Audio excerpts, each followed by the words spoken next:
This is Kris with the Reformed Grognard with our Kickstarter rundown for mid-September. This will be covering tabletop RPG and terrain projects that are live on Kickstarter now and ending sometime in the next 3 weeks. As always, these are my opinions about things and do not reflect any of the Kickstarter creators. These are just projects that I think are interesting that I wanted to talk about. I hope you enjoy them. And let's get in. First off is Saga Yojimbo, the tabletop role-playing game 2nd edition. This is powered by the Apocalypse RPG that I have seen people play but haven't played myself, but it's a really fun world. I've always loved Saga Yojimbo, and it's a fulfilled by drive-through RPG game that has a solid following behind it, so I think it should go really well. This is by the original maker of the original game. These guys have done other Kickstarters, and I think this game will kill it. It's still got about 4 days left. Next up, we've got a couple of buildings. The dynamic wargame buildings from Thomas Farnell are really interesting. So these are a little Technic-y.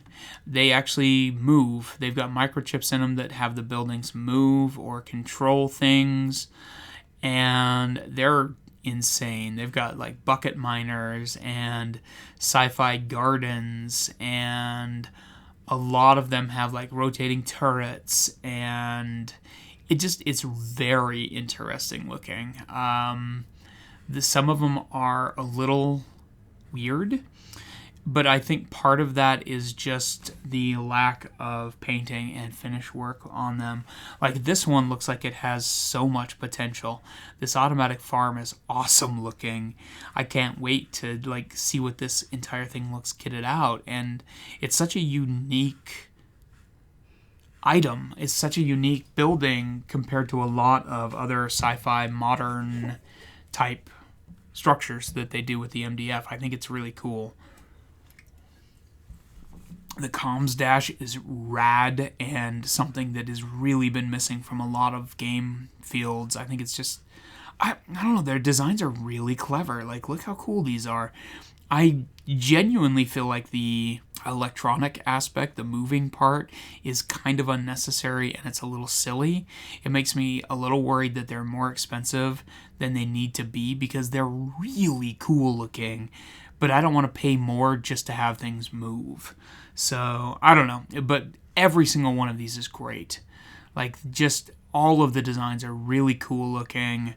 I wish they offered a non-animated version of them so that I could get them a little cheaper because, man, look at these. These are so perfect for your post-apocalyptic terrain. They got radar dishes and satellites and pumps, and it's just really cool stuff. It's a massively long page. I'm only halfway down it right now, so you'll have to check it out yourself. It's called Dynamic Wargame Buildings, which is not the most dynamic name, but they're $15,000, so they're fully funded. He's unlocking a few things, and I think it looks really cool. They're price-wise, they're basically, I mean, it's $20 for any one building kit without the motor board. So that's pretty cool. They've got some really cool different options on it. I personally am not a fan of the motor board, but it does look like a lot of people have backed those levels. But yeah, I think it looks great. I love the design in it a lot. But it's a deep page to dive into, so you'll have to give it some time yourself. This one is MDF 28mm terrain for miniatures gaming. For some reason, the terrain ones always have the worst titles. This one's from Andrew Brock. This is his first Kickstarter, and he's at $1,200 of his $200 goal. These are fun. So these guys are about $50-ish, and up to about 130, 150, something like that. And they're just good old school scattered terrain and small buildings. The Matryoshkas here, it's fun because all of these buildings go inside that building. I do think it's weird that the windows and doors and stuff are just sort of scored and not open. I think that's kind of interesting. But I love some of the smaller terrain stuff in this, especially. There's a food truck and a forklift, and the some of them are kind of stylized in a way that I find really appealing. There's a set of street lights that I think look great. There's like a bar stool and some church windows and stuff. So they've got some really interesting stuff, and they're pretty reasonable. Like, that vending machine is $3. That's pretty good. Like, I would happily get these 2 benches for $1.25. That's pretty rad. So especially if you're looking for scatter terrain for some modern stuff like the Batman RPG or our upcoming Crossworlds RPG per se, I think these are a great option. Like the municipal add-on here, and by RPG I mean miniatures game. I don't know what I'm saying today. I like the street lamps. I think they're fun. They're a little gigantic, but for scale, for hiding behind, I think they're great. Especially for the price. Like, those street lamps are $7. I will probably get those. Next up is Oasis of the Elementals, which is a 5e Pathfinder 2e location module. And they're past their goal. They got another 2 weeks to go on it. Their page is very boring. There's no real art to it. It's literally just a few paragraphs. But they're doing well. The world does look interesting. I never watch videos. I have no idea what's on the video. But what they have written here looks really interesting. It's a little bit of a unique campaign and worth checking out. Oasis of the Elementals. This is their 12th campaign, so they know what they're doing too. I think they've got a following. Eldritch Century definitely has a following. So this is a 5e. It's got 3D printable STL files for miniatures. It's got some really nice looking art. And this is it's 1984, but it's 66 years after the miasma appeared in the Argonne forest, wiping out a third of the American Expeditionary Force. So it is a alternate history, Cthulhian timeline, Western steampunk science magic setting. It's ambitious, but it looks really cool. The art's great. The rule sets are all compatible with 5e. The minis are weird, but they have a slightly He-Man feel to them to me, and I actually really like that. And they're STL, so you can print them yourself. And the prices are pretty reasonable for most of the game. But that one's called Eldritch Century, and it looks really cool.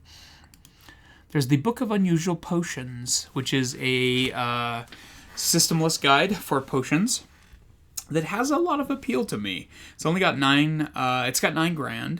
It's only 60 pages long, which is weirdly short, but it's also little. It's only $10. It's only $10 for the printed book. The PDF is $10 as well, and it's kind of just a simple flip through primer for potions, which I think is pretty cool. And it's just a nice, simple, old school RPG supplement, which I love seeing and supporting.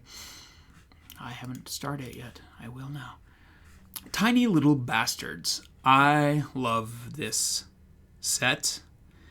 I wish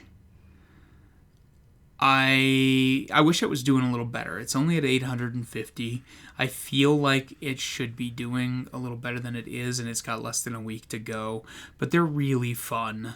They're just little laser-etched characters inside an MDF box.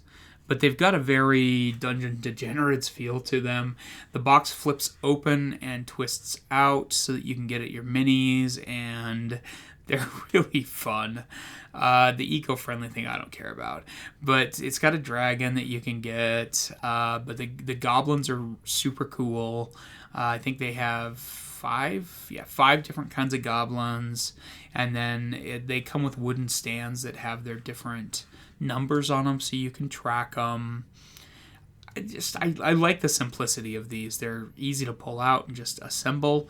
Everything fits back into the case, and then the case closes. I think they're really clever. The hunky greens are their orcs, and I think they're fun. They've got a big red one, and then these goofy little dudes here. I love the aesthetic of these. I honestly think that they might be doing a little better if they weren't the neon colors that they are. I actually think that if these were like a nice matte gray with a black wash across them or something like that, they might be doing a little better. The spooky blues is what I'm probably going to back at because it's all skeletons and mummies and werewolves, and that's my jam. But I also really like the blue color on them. They're really fun looking. I love that. The Skeleton King right there, he's super cool.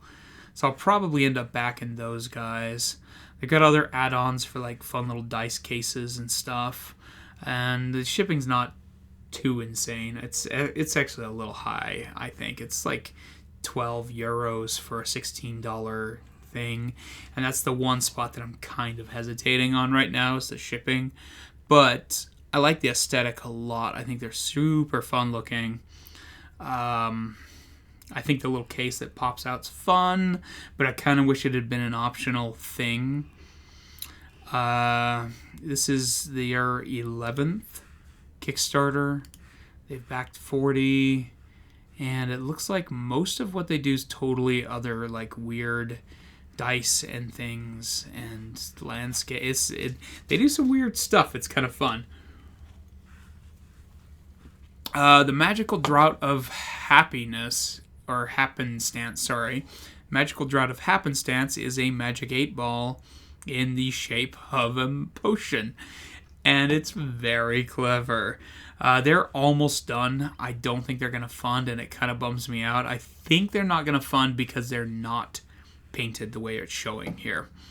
But on the bottom of it, it shows things that happen. And then you... like it's got different potions that trigger or different events that trigger. And I think it's really clever. I think it's fun. It's kind of strange. It's a clever idea. Yeah, like I think it's fun. I feel like their page is a little confusing and it's got a little bit of conflicting information. And I think that might be part of the hesitance on it, but I think the idea of it's fantastic. Like, I would love these sitting on my shelf behind me for our YouTube videos. I think that's really cool. So I'm gonna at least follow this creator because I think they're doing some interesting stuff. That was Noble Dwarf Printing doing the Magical Drought of Happenstance, and that is our Kickstarter rundown for early August into early September into mid-September. And thanks for listening and watching and following and hopefully subscribing to the Reformed Grognard. As always, you can find me on deeplydappergames.com or patreon.com/deeplydapper. I have links to our website and social media accounts in the description below. And thanks for watching. May you live in interesting times.